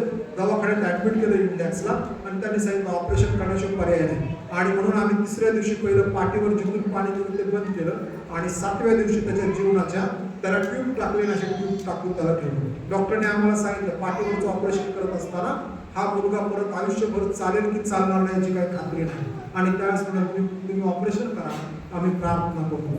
24 तास त्याचे काय हल्ले नव्हते. डॉक्टरने काही नेहमी सांगितलं की तुमच्या मुलाचे पाय केले आणि आम्ही प्रार्थना करत राहिलो. खूप लोक प्रार्थना करत होते. 24 तासानंतर ते पुन्हा ड्रेसिंगसाठी आले. ज्यावेळेस त्याला उठवलं त्यावेळेस त्याने तिला लाथ मारली. तिने ऑपरेशन ते ड्रेसिंग सुरू घालवली. तुमच्या मुलाचे पाय हलत आहेत, येशूकडे प्रार्थना तुम्ही केलेली आहे, त्या येशूकडे प्रार्थना. आम्हाला सांगितलं तो त्याची मेंटली रिटायर्ड होईल. होय म्हणत दिवस गेले, वर्ष गेली आणि देवाने त्याला MBBS डॉक्टर केला. देव महान. आम्ही ज्यावेळेस देवाला देतो, देव आम्हाला कधी एकटं सोडतो. आणि म्हणून आरोग्याचे आशीर्वाद दशांशासंगती चिटकले. आमचं मार्गदर्शन देवासंगती चिटकलं. दशांश आम्ही कधी तेच करत नाही. आम्ही साईड होऊ शकत नाही. तिकडे म्हणतो सगळा आशीर्वाद. माझी प्रतिती पहा. प्रतिती म्हणजे माझी परीक्षा पहा. बघा मी सांगतो, जर देत नसताना ठरवा. आपला महिना फेब्रुवारी देवाला देवा मी हा संपूर्ण 2025च्या डिसेंबर पर्यंत तुला दशांश देणार आहे. देवाला टेस्ट करा. त्याच्यासाठी देव टेस्ट करायला बोलवतो. टेस्ट करून बघा तुमच्या जीवनामध्ये बदल घडेल की नाही, तुमच्या कुटुंबात बदल घडेल की नाही. तुमची मुलं जर ऐकत नसतील तर ते ऐकायला लागतील. तुमचा पैसा जर वाया असेल तो जाणार नाही. देव पैशाने, सामाजिक दृष्टिकोनातून, तुमच्या कौटुंबिक दृष्टिकोनातून, वैयक्तिक जीवनात देव आशीर्वाद. कारण तो पुढे म्हणतो माझी प्रतिती पहा. पहिले त्यानंतर तो तुमच्या भूमीच्या पिकाची नासाडे होऊ नये म्हणून ते खाऊ टाकणाऱ्यास मी तुम्हासाठी धमकावी. दुसरा आशीर्वाद आकाश कपाटी करून देईल. दशांश दिल्यानंतर जे लावलंय ते खाऊ टाकतात ना, प्राणी येतात, पशु पक्षी येतात. देव म्हणतो मी त्यांना धमकावेन. आम्ही जर पगारदार लोक आहोत, आमच्या पगारातले पैसे जर अशा ठिकाणी जात आहेत की जे कुठंतरी खाल्ले जात आहेत, आमच्याकडे राहत नाही, तर प्रिय बंधू भगिनींनो, देव म्हणतो मी ते थांबवेल. परंतु देवाला दशांश देणं गरजेचं. बरेच वर्षापूर्वी एक आजी आजोबा, 50 वर्षापूर्वीची गोष्ट, त्यांनी एका कॉन्फरन्समध्ये देवाला देण्याची आणि त्यांनी ठरवलं की आपल्याला देवाला द्यायचं. मात्र काही वर्षानंतर एक दिवस त्यांच्या घरामध्ये परिस्थिती आली आणि आजोबा म्हटले की ह्या महिन्यात देवाला दशांश देणार नाही. आणि आजी म्हटली या महिन्यामध्ये, म्हणजे त्या दोघंही जगात नाही. ते आजी म्हणताना म्हणाली की आपल्या घरामध्ये ह्या महिन्यात किराणा भरला नाही तरी चालेल, पण आपल्याला देवाला दशांश देणं. आपण देवाला कमिटमेंट केलं देवा देणार आहे. आणि ते म्हणाले त्या दिवशी आम्ही ते दिलं आणि त्यानंतर आम्हाला जी गरज होती देवाने अद्भुत प्रकारे भागवून दिली. कारण ज्या वेळेस आम्ही देवाला देतो त्यावेळेस नासाडी होऊ देणार नाही. काय आपल्या घरामध्ये नासाडी होते का? आपले पैसे नाश पावत आहेत का? आपले पैसे आम्ही खूप कमवतो आणि ते छिद्र पडलेल्या थैलीत टाकत आहोत का, की जिथं आमच्या जवळ राहत नाही, याचा अर्थ काहीतरी चुकत आहे. आम्ही आत्मिक संतुष्टी पावत नाही का, याचा अर्थ मी देवासाठी चुकत आहोत. आम्ही देवाला किंवा तुमच्याकडे माहित नाही काय सिस्टम आहे, जर याजकाला देणं किंवा चर्चमध्ये देणं काय सिस्टम प्रमाणे जर तुम्ही करताय आणि तुम्ही ते देत असताना, आम्ही देत असताना आम्ही देवाला समोर ठेवून देतो, माणसाला समोर ठेवून देतो. आणि ज्यावेळेस देवाला समोर ठेवतो त्यावेळेस आम्ही संतोषाने देतो. आणि देव म्हणतो अरे वा, तू माझा दशांश आणला, मी तुझ्याकडे देण्याने संतुष्ट पावलेलो आहे. आणि दशांशामधून रविवारचं दान पात्र द्यायचं नाही. तुमच्याकडे चर्च फंडचं सिस्टम आहे का? काय का? त्याच्यातून चर्च फंड द्यायचा नाही. चर्च फंड भयंकर गोष्ट तुम्हाला माहिती आहे का? बघा एखाद्याने चर्च फंड देऊ द्या आणि त्या चर्च फंडवरती ठरलं हा सभासद ऍक्टिव्ह का इनॅक्टिव्ह, आणि मग वर्षामध्ये एकदा वार्षिक सभा असते. वार्षिक सभेमध्ये जे ऍक्टिव्ह मेंबर आहेत त्यांना बोलण्याचा मतदानाचा अधिकार असतो, बोलण्याचा अधिकार ऍक्टिव्ह आहे. आणि जर त्यावेळेस सांगताना सांगितलं अजिबात करायचं नाही, तो म्हणत दिले ना मी चर्च फंड, चर्च फी भरली ना, चर्च फी काय ठिकाणी, म्हणजे आम्ही अधिकार गाजवतो. देवाच्या पक्षातून आम्ही कसा अधिकार गाजवत नाही? ते देवाचं तिथं विभागायचं नाही. आज अब्राम काळे घरी आले, हाय दशांशाला त्यातूनच पाळक साहेबांना 100 रुपये नाही, ते देऊ शकत नाही. तुम्हाला जर द्यायचं तर वेगळे द्या, नाहीतर नाही दिले तरी चालतात. बरोबर आहे ना? ते देवाचं दिलं पाहिजे म्हणून तो म्हणतोय. आणि आम्ही जर ते दिलं, देव म्हणतो तू दिलंस आणि मी नासाडी तुझ्या पैशाची होऊ देणार नाही. प्रिय बंधू भगिनींनो, जर आमच्या पैशाची नासाडी होत असेल, आम्ही कमवलेला पैसा जर आमच्याकडे राहत नाही, याचा अर्थ कुठेतरी वाया, नासाडी म्हणजे वाया जात आहे. आणि ते वाया जाण्यापासून थांबवण्यासाठी देव समर्थ आहे. कधी? दशांश. पुढे तो म्हणतो पुढचा शब्द, तुमच्या बागेतील द्राक्षलतेला लताचे फळ आकाली गळणार नाही असे सेनाधीश परमेश्वर म्हणतो. तिसरा आशीर्वाद देव म्हणतो, तुमच्याकडे फळ तर दिसतात पण फळ विकत नाही, गळून जातात. मागच्या महिन्यात एका मुलाला सांगितलं, नवीन विश्वास करा माझ्याकडे, तो म्हणला पालक साहेब काय करू, माझं कुठंच नीट होत नाही. मी त्याला शिकवत असताना त्यावेळेस देवाने हे वचन दाखवलं. मी त्याला म्हणतो तू तुझा दशमांश देवाला देतो का? तो म्हणला पालक साहेब मी असं विभागून देतो. म्हणून सगळा देव आणि त्याने दिलं. आणि ह्या महिन्याच्या डिसेंबरमध्ये सांगितलं, त्याने जानेवारीत दिलं. ह्या महिन्याच्या सुरुवातीला मला पालक साहेब जरा मागच्या वेळेस पेक्षा ह्या वेळेसची परिस्थिती वेगळी आहे. म्हणलं देव तुझ्याकडे लक्ष लावून हे पाहणार. तो म्हणला मी एखादी गोष्ट होत नाही. आमची मुलं कधी कधी खूप शिकतात, आमच्या मुलांना नोकऱ्या भेटत नाही का? ते कारण द्राक्षाला तिला फळ तर लागलंय पण त्यांचं भलं होत नाही.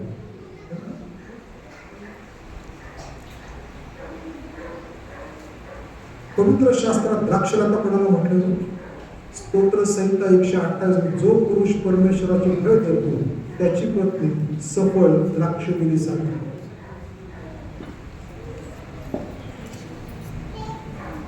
त्याची मुले जैतुनाच्या रोपासारखी होती, फलदायी.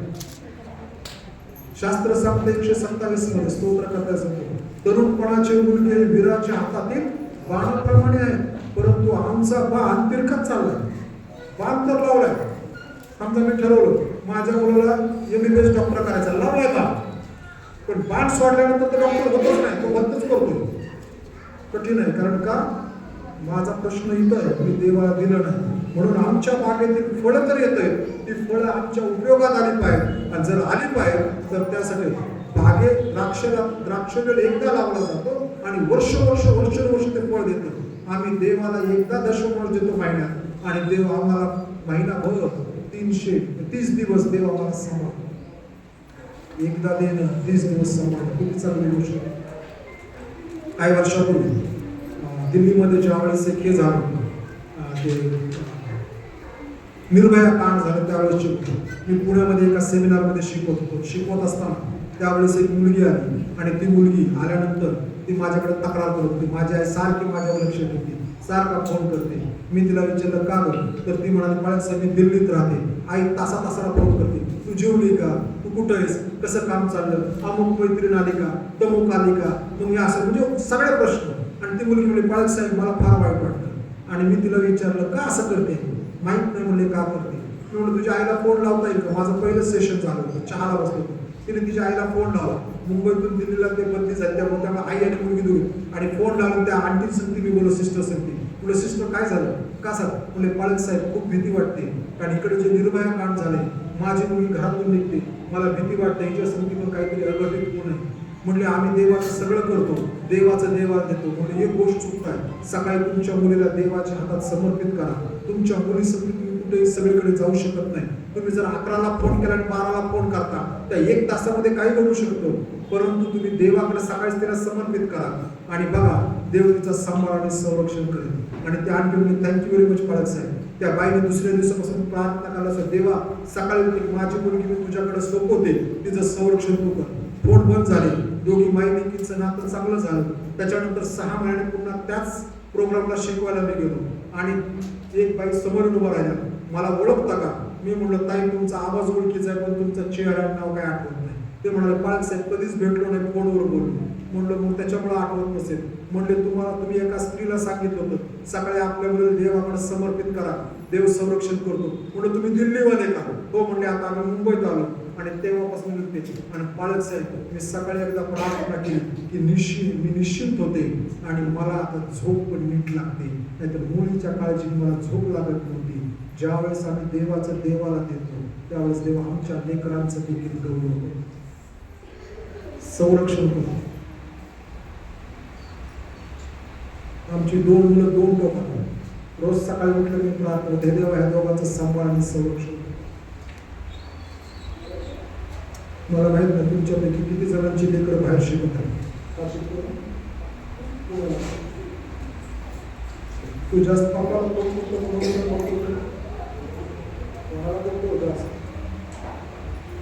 अरे हा वेगळा आहे. हा काय म्हणणं माहिती का? पप्पाला जास्त फोन करतो ना. बाकी वडील लोकांचा अनुभव वेगळा आहे माझ्या सहित. मुलं आई संगती जास्त बोलतात की ना. मुलं वाढल्याला फोन कधी करतात म्हणजे का मुलगा किंवा मुलगी, पप्पा आज खूप द्यायचंय. यदा कदाचित आणखी नाही तर हा रोज का फोन करतो, रोज पाळायचा वेळा पैसे पाठवत असतो. बघा आमचा देव तसा आम्ही देवाला एकदा दिलं ना, देव आमच्या मुलांना पण आशीर्वाद फळ आहे ना ते आमचं, बरोबर आहे की नाही. आमच्या कुटुंबाच्या विहिरीला लागलेलं फळ आहे, देव त्यांना पण आशीर्वाद दे. ते फेल होणार नाही जीवनात. एका माणसाचं उदाहरण सांगतो. परवा दिवशी आहे तो अमेरिकेतला माणूस, त्याच्याकडे खूप पैसे होते खूप, आणि तो म्हणायचा खूप पैसे आहेत मला काय चिंता नाही. आणि काहीतरी घडलं आणि त्याचे हजारो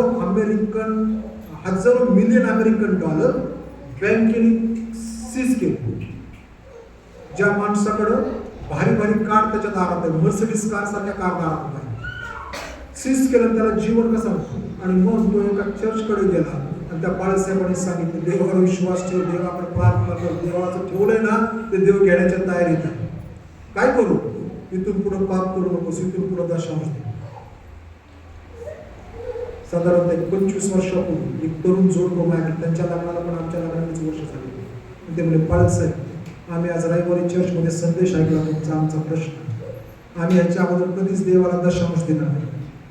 मग इतक्या वर्षाचा दशांश आम्ही कसं काय करायचं? मी विचारलं आहेत का? ते म्हणजे पाळक साहेब काहीच नाही. आणि त्यावेळेस देवाने वचन दाखवलं जा इथून पुढे पाप करू नको. त्या स्त्रीला सांगतो ना तुला देव तुमच्या दोघांना सांगतो इथून पुढे दशांश ठेवू नकोस ते कर. आणि त्यांनी ते सुरू केलं आणि देवाने त्यांना खूप आश्चर्य केलं. आजही भेटल्यावर तुम्ही विचारतो कस काय रे माझा मित्र, कस काय रे? पाळक साहेब ते चांगलं. प्रिय बंधू आपली मुलं जी आहेत ती फलदायी होती, त्यांच्यावरती कुठलाही घाला येणार नाही. आम्ही अडखळं म्हणतो कधी कधी दशांश पुढचे सर्व राष्ट्र तुम्हाला धन्य म्हणतील. आमची दशांश दिल्यानंतर आमची उन्नती होते आणि ज्यावेळेस आमची उन्नती होते ना ते पाहून लोक देवाचा गौरव करतात. आमची उन्नती आमच्या दशांशात लागली. एक उदाहरण सांगतो. एक विल्यम नावाचा मुलगा, कसं नव्हतं विल्यम, पहिल्याच दिवशी हा मुलगा कामाला निघाला आणि कामाला जात असताना हा विल्यम जो आहे तो जात असताना त्याने काय केलं, चर्चच्या समोर त्याला पाळक साहेब भेटले आणि पाळक साहेब भेटल्यानंतर तो पाळक साहेब आज माझ्या कामाचा पहिला दिवस आणि पाळक साहेब म्हणले व्हेरी गुड तुझ्यासाठी प्रार्थना. रस्त्याच्या बाजूलाच पाळक साहेब प्रार्थना केली आणि विल्यमला पाळक साहेबांनी काही गोष्टी सांगितल्या. पहिली गोष्ट सांगितली विल्यम रोज शास्त्र वाचून प्रार्थना कर. आपल्या समाजाने पण हे केलं ना आपल्यासारखा आशीर्वादित आणि फलदायी समाज दुसरा नसेल. रोज शास्त्र वाचून प्रार्थना, रोजची देवाची वेळ देवाला. दुसरी दर रविवारी चर्चला जा. आणि तिसरी गोष्ट देवाने सांगितलं तुला महिन्याला जो पगार भेटेल त्याचा दशांश द्यावा. विल्यमचं काम सुरू झालं. पहिल्या महिन्यात विल्यम बाकीचे 2 करत होता. दर रविवारी चर्चला, रोजचं शास्त्र वाचन प्रार्थना आणि पहिला पगार भेटला त्याने आईला सांगितलं मामा पाळक साहेब आहे. म्हणजे पाळक साहेब बरोबर सांगितलं आईने सांगितलं, बायबल सांगतो पहिला पगार देवाला दे आणि सगळा अख्खा पगार त्याने देवाच्या सेवकाकडे समोर केला. त्यानंतर त्याने दर महिन्यात दशांश द्यायला सुरुवात केली. जी मुलं सध्या काम करत नाहीत ना, कामाला लागणार आहेत, मुलांना लक्षात ठेवा. तुम्ही सध्या ट्रेनिंग पिरियडला, तुम्ही ज्यावेळेस कामाला लागता त्यावेळेस जर समजा तुम्ही बिझनेस सुरू करता त्यावेळेस तुमचं जर पहिलं इन्कम आहे ते सगळं देवाचं आहे. कारण की नीतिसूत्राचं पुस्तक 3ऱ्या अध्यायात म्हटलं, तो आपल्या प्रथम फळाने परमेश्वराचा सन्मान कर म्हणजे तुझी पोटार धान्याने भरलेली असते. ते आमचे नाही, परंतु कधी कधी आजी आजोबा आणि आई वडील ह्या मुलांना पापात पाडतात. तर तुझा पहिला पगार झाला, मग मला काही साडी पिढी आहे की नाही आजी? तुमच्या साडीपेक्षा देवाला पहिला पगार देणं महत्वाचा आहे. तो दर महिन्याला एक साडी देईल त्याच्याकडे. कधी कधी आजोबा म्हणतात, अरे तुझा पहिला पगार झाला, इतका पगार भेटला तुला 50,000 1,00,000 रुपये, मला जरा चांगला मोबाईल दे मोबाईल. आणि तो बिचारा पोरगा आता आज जास्त कसं बोलतो आणि मोबाईल, तुमचा मोबाईल 5,000 रुपयाचा त्याला देवाच्या आशीर्वादातून वंचित ठेवतो. पहिला पगार आपल्याला असं इतक्या वर्ष सांभाळले, एक पगार देवाला गेलं तर काय हरकत आहे हो? तर एका वर्षात परत आपण 1 महिना सांभाळायचं, पुढच्या महिन्यापासून आहेच. ज्यावेळेस कुणीतरी आपला पहिला पगार देवाला देतं त्यावेळेस त्याची धान्याची कोठार भरलेली राहतात. आशीर्वाद आहे ना. पण आम्ही पहिला पगार नाते समोर करतो. ब्रदर पोर्सुकी निर्मय आला था, परवा दिवशी मी 12 येत होतो बरं का. आणि आलो सकाळी, मला वाटतं काहीतरी ब्रेड किंवा दूध घ्यायला गेलो असं, आणि एक चहा आला. म्हणला नमस्ते पास्टर. नमस्ते, काय करतो रे? त्याने ग्लासभर चहा आणला आणि रस्त्यावर बोलायला त्याने रस्त्यावर टाकला. अरे म्हणला रस्त्यावर का टाकला? पहिला डाव भूताचा. म्हणलं म्हणजे हे दिलं ना दिवसभर चिंता नसते. हो, आमचा पहिला पगार देवाचा. आणि जर ते आम्हाला आमचे घरचे देऊ देत नाही तर ह्याचा अर्थ ते भूताचं काम करतात, सायकाचं. समज असे आई वडील आजी आजोबा आहेत का हो, ते आपल्या मुलाच्या घरामध्ये आयुष्यभर धान्य नसावं अशी इच्छा ठेवणार आहे?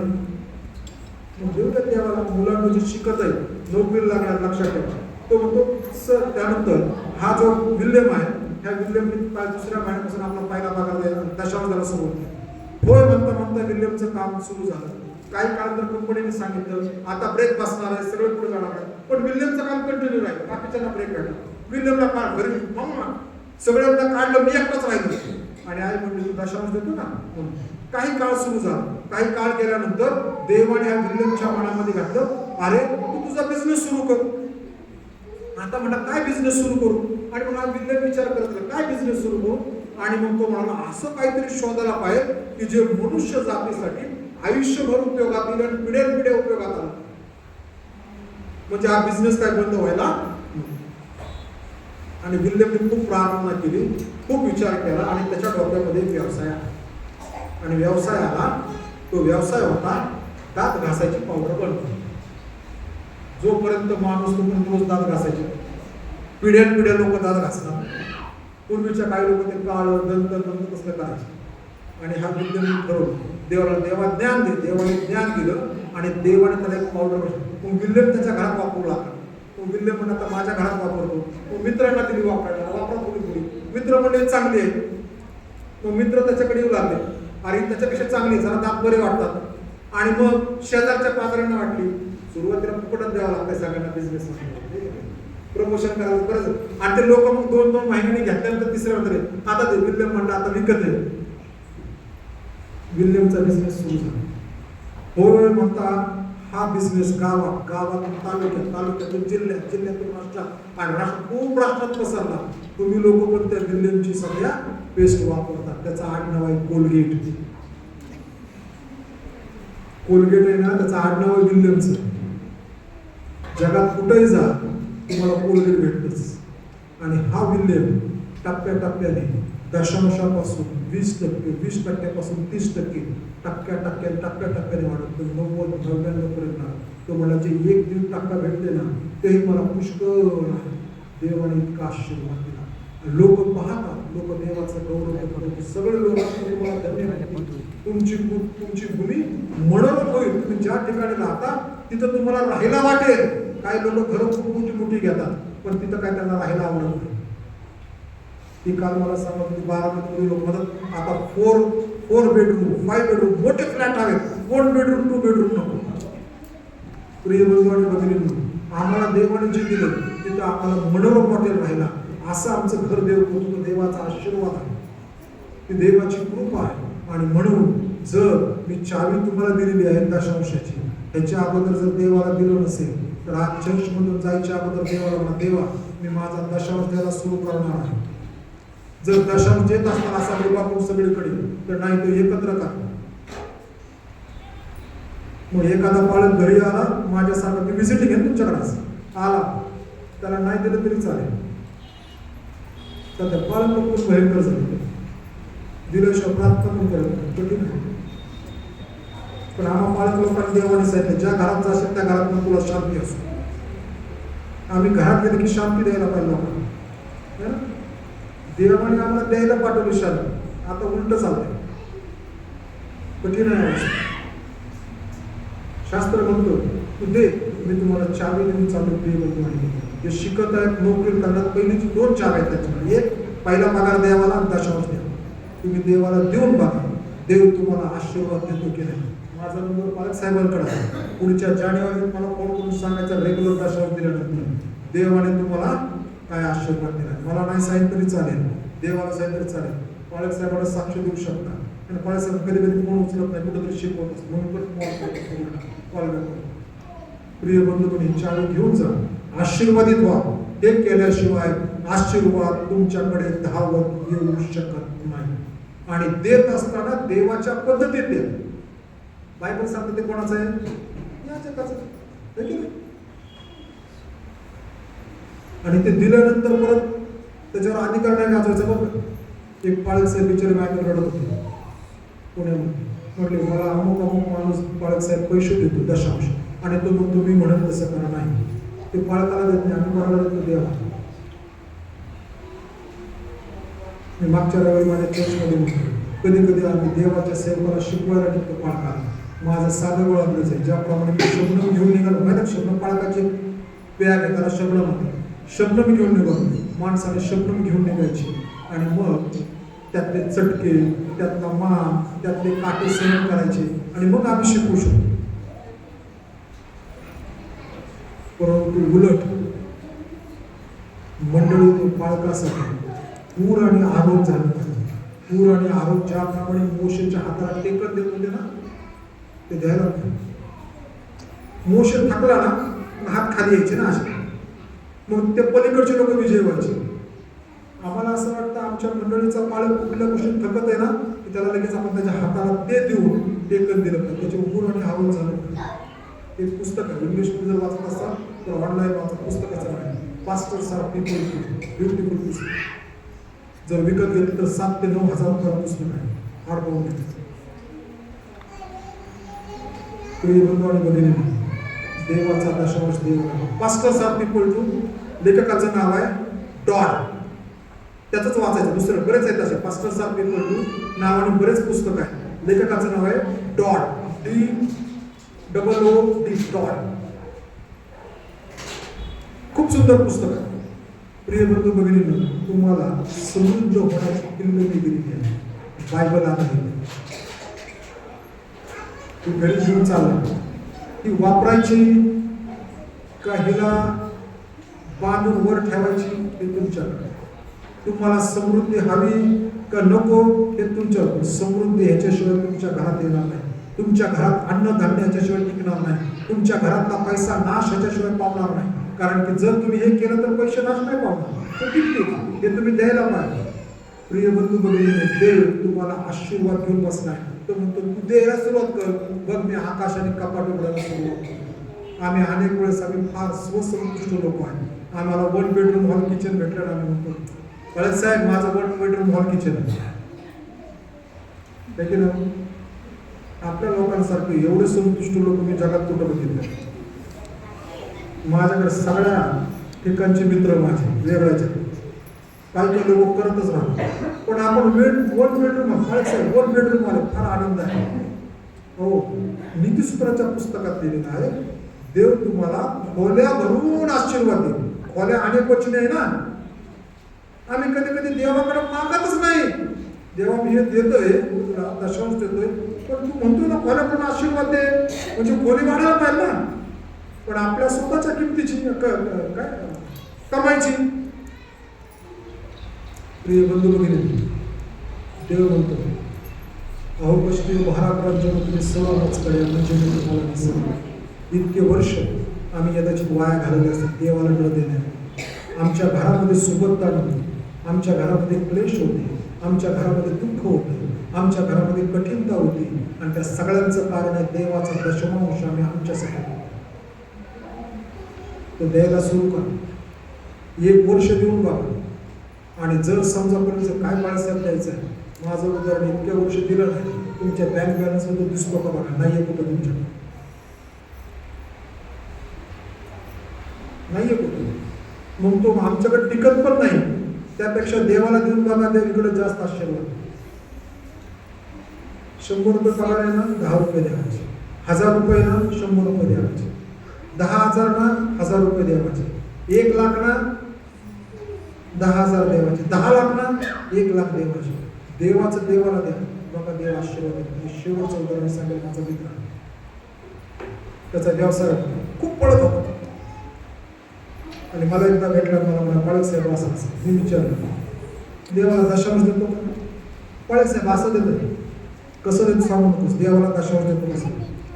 तुझं जे इन्कम आहे त्याचा 10वा भाग तू देवाला देतोस का? तो म्हणाला नाही, ते द्यायला सुरू करतो, आणि ते द्यायला सुरू केलं, आणि देवाला त्याला खूप आशीर्वाद देतो, खूप. मग म्हणलं पाळक साहेब देव खूप आशीर्वाद करतो.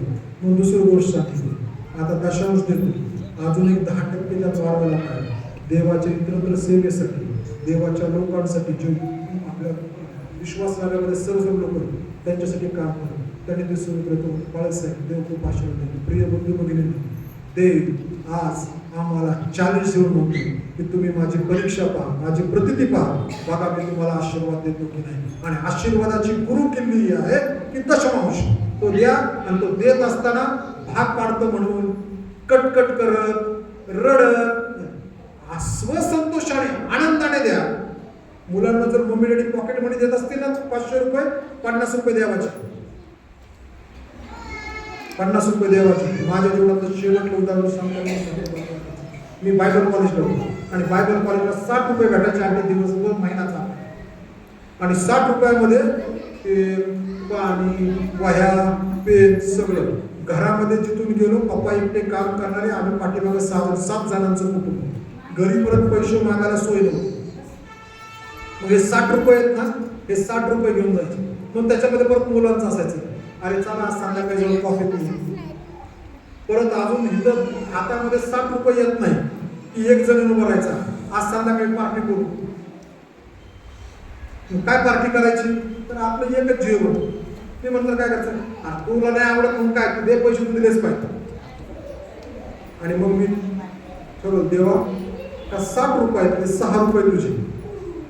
आणि मला सांगायला लाज वाटत नाही की ते 6 रुपये दशांश ना 60 रुपयाचा तो पहिल्या रविवारी त्या आमच्या बायबल कॉलेजच्या चापरमध्ये टाकायचा. उरलेले 4 रुपये काढून ठेवायचे. दर रविवारी 1 रुपया देवाच्या दानपत्रात टाकायचे. तो 50 उरायचे. माझे बाकीच्या मित्रांचे पैसे महिना अर्धावर आले की सांगायचे. मग ते तिसऱ्या आठवड्यात माझ्याकडे यायचे, अरे ह्याच्याकडे पैसे असतात. मग ते कॉफी प्यायसाठी कसं द्यायचे, चल चल. एक वेळ आली माझ्याकडे पैसे नव्हते, आणि एक माझा मित्र चेष्टेवारी म्हटला, अरे तुझ्या दशांशाचा काही उपयोग झाला नाही. मी म्हटलं देव मला काहीतरी शिकवते एवढं मला माहिती. आणि मग मला नेमकं मी माझा एक असाइनमेंट दिली, मला एक पुस्तकातलं रेफरन्स दिलं. म्हणून माझ्या लायब्ररीत कपाट वगैरे पुस्तक काढलं, आणि पुस्तक काढलं तर रेफरन्स मी दिला. आणि मी असं बायबल मी ते पुस्तक असं हे केलं, आणि ते रेफरन्सकडे आलं तर मी नोट डाऊन लिहून घेतलं ते वाक्य. आणि माझ्या लक्षात आलं की ह्याच्यामध्ये अजून काहीतरी. आणि म्हणून ते झाल्यानंतर माझा मित्र म्हणला, अरे काय रे काय घेतलं. मी परत बघितलं त्या 100ची नोट. दौंडवरून जात असताना ते पुस्तक वाचत होतं, आणि वाचत तर बुकमार्क ठेवायला काय नव्हतं, म्हणून खिशातले 100ची नोट कोणीतरी 100 रुपये दिले होते बायबल कॉलेजला पोराचं, त्यात ठेवली आणि विसरून गेलो. त्या दिवशी भेटली. माझा मित्र म्हणला तुझा देव खरंच पैसे देतो, चला चला सगळ्यांना गोळा केले. 100 रुपये खूप झाले आहे ना. परंतु तिथून आल्यानंतर संध्याकाळी खाऊन पिऊन आल्यानंतर सगळे माझ्या रूम मध्ये आले. माझी स्वतःची पर्सनल लायब्ररी होती. त्या मुलांनी सगळ्यांनी माझी अख्खी लायब्ररी काढून माझ्या बेडवर टाकली आणि ते सगळे पुस्तकं चेक करत होते. ह्याचं काय सांगता येत नाही कुठल्या पुस्तकात आपण पैसे ठेवू शकतो वाचता. देवा मला कधी सोडत, देवाला द्या म्हणजे तो पूर्णच दे, दशांश दे. आणि बघा 2025च्या जानेवारीपर्यंत तुमची परिस्थिती बदलली नाही तर देवाचा आम्ही वचन. साहेब पुन्हा एकदा थँक्यू व्हेरी मच वाचनाची संधी दिली. देव तुम्हाला तुमची सेवा आणि आशीर्वाद द्यावा.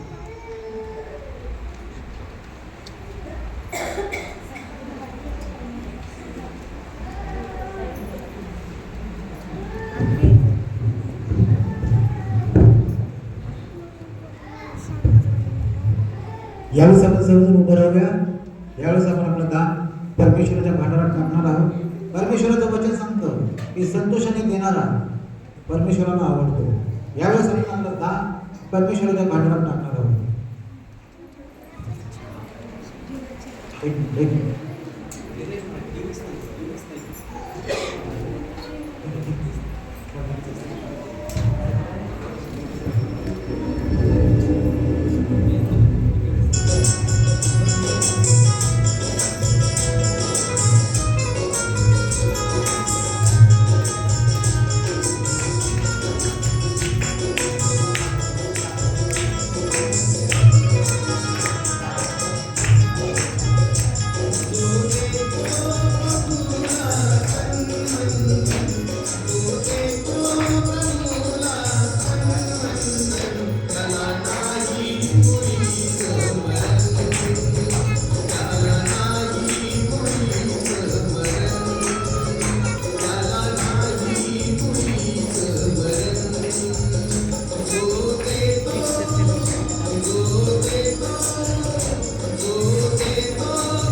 प्रयत्न करू.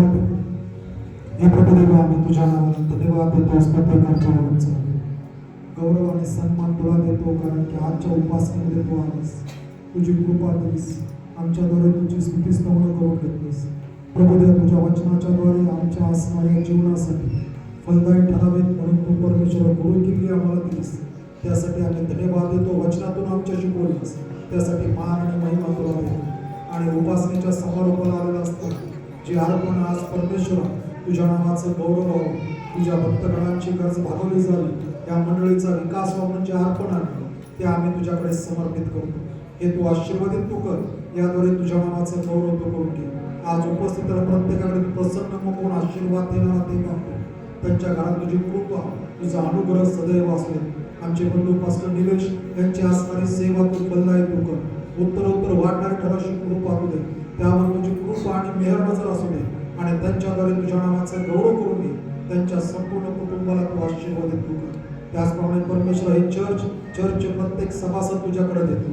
सुवार्तेचं काम तुझ्याकडे समर्पित करतो. प्रार्थना येशूच्या द्वारे मागतो म्हणून तो आहे. आमेन. हे आमच्या स्वर्गातील पित्या, तसे स्वर्गात तसे पृथ्वीवर तुझ्या इच्छेप्रमाणे आमची रोजची भाकर आज आम्हाला असते. आणि जसे आम्ही आपले ऋणी असून सोडले आहे, तसे स्वराची ऋणी आम्हाला सोड आणि आम्हाला परीक्षेत आणू, तर आम्हाला स्वतःपासून सोड. कारण की राज्य, सामर्थ्य आणि कृपा ही सर्व काळ तुझीच आहे. आमेन. परमेश्वर तुला आशीर्वाद देव व तुझे संरक्षण करो. परमेश्वर आपला मुखप्रकाश तुझ्यावर पाडो व तुझ्यावर कृपा करो. परमेश्वर तुझ्याकडे प्रसन्न मुख करो, तुला शांती दे. देवचं पाप्याची प्रीती, तारणाऱ्या प्रभू येशू ख्रिस्ताच्या कृपा आणि प्रेमळ पवित्र आत्म्याची सहभागिता आम्हातील प्रत्येकाबरोबर, देवाच्या सर्व लेकरांबरोबर आता आणि येशूचे पुन्हा येणे होईपर्यंत असो. आमेन.